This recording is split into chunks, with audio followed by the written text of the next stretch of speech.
Alors, je vais vous faire une courte capsule vidéo pour vous réexpliquer comment convertir une masse volumique de façon assez rapide et j'espère efficace. Alors,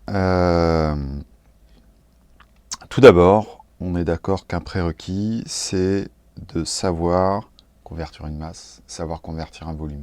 Il faut vos deux tableaux de conversion, ils soient solides. Notamment le tableau des volumes, où la chose importante, c'est d'avoir bien le lien entre les décimètres cubes et les litres. Un litre, c'est un décimètre cube, ça, il faut le savoir. Et qu'ensuite, lorsqu'on parle de centimètres cubes, mètres cubes, décimètres cubes, on est sur des distances au cube. À chaque fois qu'on multiplie un des côtés du cube en question par 10, on augmente de 1000. On décale donc de 3 colonnes à chaque fois. Ça serait de 2 si on parlait de surface, de 1 si on parlait de distance, comme on a par exemple pour les masses. Mais pour les centimètres cubes, mètres cubes, décimètres cubes, il y a à chaque fois 3 colonnes, donc 2 colonnes vides entre chaque colonne renseignée. On décale de 3 colonnes par unité. Ça n'est pas le cas pour les litres. Un décilitre, c'est un dixième de litre, donc c'est bien la colonne juste à côté des litres. Si on redivise encore par 10, on arrive au centilitre, au millilitre, etc. Donc, cette échelle des litres et cette échelle des mètres cubes, décimètres cubes, centimètres cubes, millimètres cubes, qui sont toutes les deux des échelles de volume, il faut bien savoir les positionner l'une par rapport à l'autre, parce qu'on peut avoir des conversions, par exemple d'hectolitres en centimètres cubes, il faudra réussir à passer de l'une à l'autre. Donc vous avez deux entêtes de colonne pour vos volumes, un seul pour les masses. On utilise voilà, uniquement tout ce qui est lié au gramme. Alors il y a la tonne, je vous rappelle, qui fait 1000 kg, et j'aurais pu ajouter le quintal. Un quintal, c'est 100 kg. Voilà, bon, c'est anecdotique, mais voilà, en tout cas, ça, il faut que ça soit bien solide. Une fois qu'on a ça, alors on va prendre un exemple simple. Mettons qu'on ait 47,32 décagrammes par centilitre. Voilà, unité un petit peu atypique, et vous voulez mettre ça tout simplement en kilos par litre. 47,32 décagrammes, comment on faisait ça? 47,32, ouais, je vous rappelle ça quand même.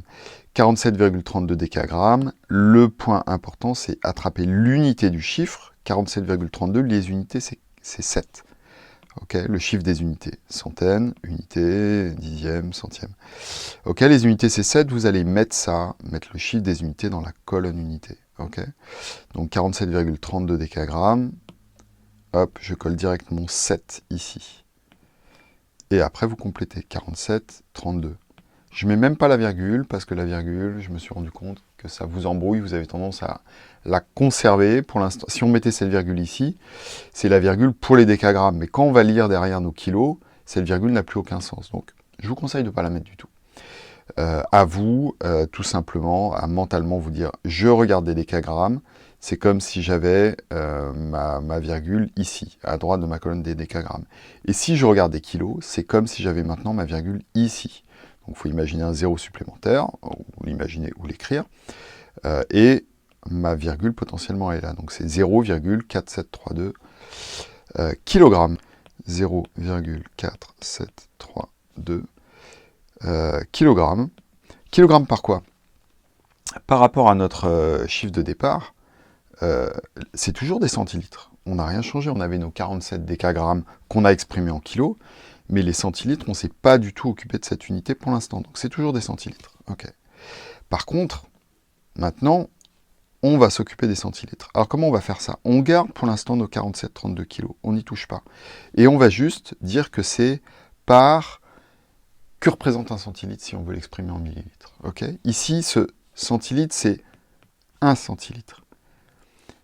Notre unité, 0,47 kg, c'est ce que pèse 1 centilitre de notre liquide. Donc, on va tout simplement exprimer ce centilitre dans ce centilitre-là, ce centilitre ici, avec l'unité qui est notre unité cible, ce qu'on cherche à obtenir, des litres. Ok, 1 centilitre en litres, allons-y, on reprend notre deuxième tableau cette fois-ci. J'ai 1 centilitre, alors on va l'écrire ici, j'ai mon centilitre ici, et je vais aller jusqu'à mes litres. Ce qui m'intéresse, c'est mes litres. Ok, donc si on se place mentalement avec notre virgule ici, je peux rajouter des zéros.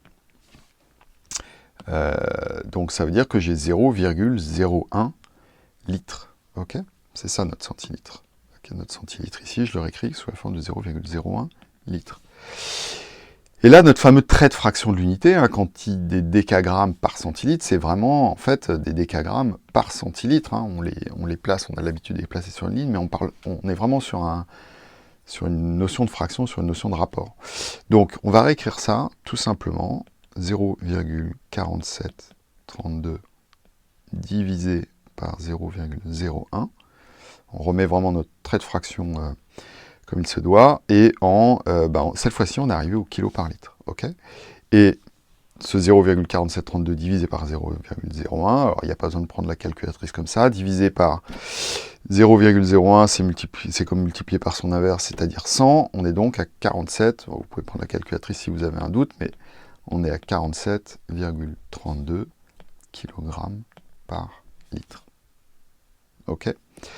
Voilà donc la façon de faire. On peut en refaire un deuxième petit exemple rapide, je sais pas, 27 mg par centimètre cube, et vous voudriez savoir combien ça va faire par exemple je sais pas, de kilos par mètre cube. De kilos par hectolitre. On va faire des unités un petit peu plus exotique. Ok, alors comment est-ce qu'on passe des 27 mg au kilo, hein? La première étape, ça va être de passer des milligrammes au kilo ici. Comment est-ce qu'on passe des milligrammes au kilo? On va reprendre notre tableau. 27 mg, 27 mg. On place le 7 dans la colonne. Je vais le faire en bleu celui-là.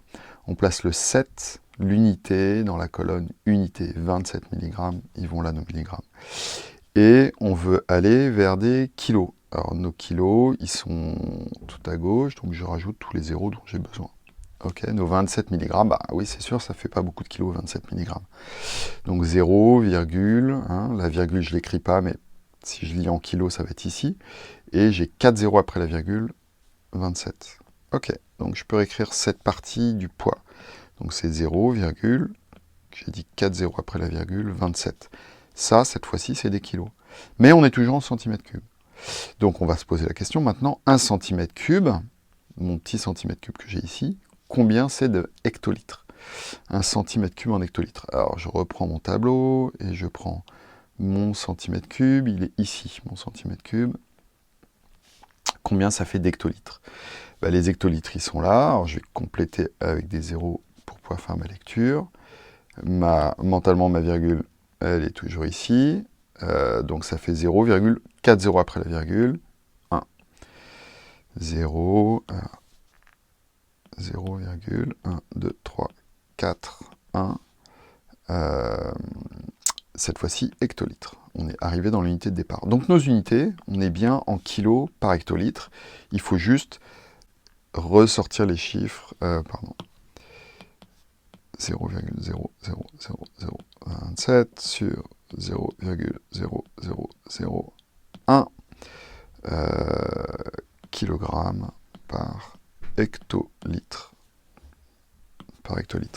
Ok.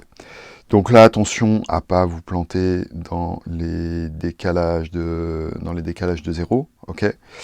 En l'occurrence, ici, on va tout simplement, on pourrait remarquer diviser, alors de la même façon, hein, je vous ai dit diviser tout à l'heure, j'ai dit diviser par 0,01, c'est comme multiplier par 100. Diviser par 0,0001, c'est comme multiplier par 10 000.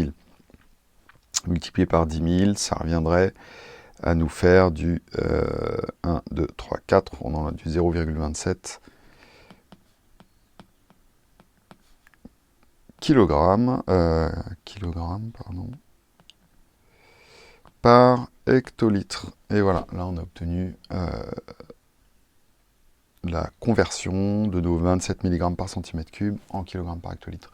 Voilà, donc je pense que c'est peut-être la méthode la plus rapide et efficace pour faire sans erreur vos conversions de masse volumique. Voilà, mais soyez bien solide sur vos tableaux, parce que si votre tableau de conversion est faux, derrière, vous allez mettre en péril tous vos résultats de conversion.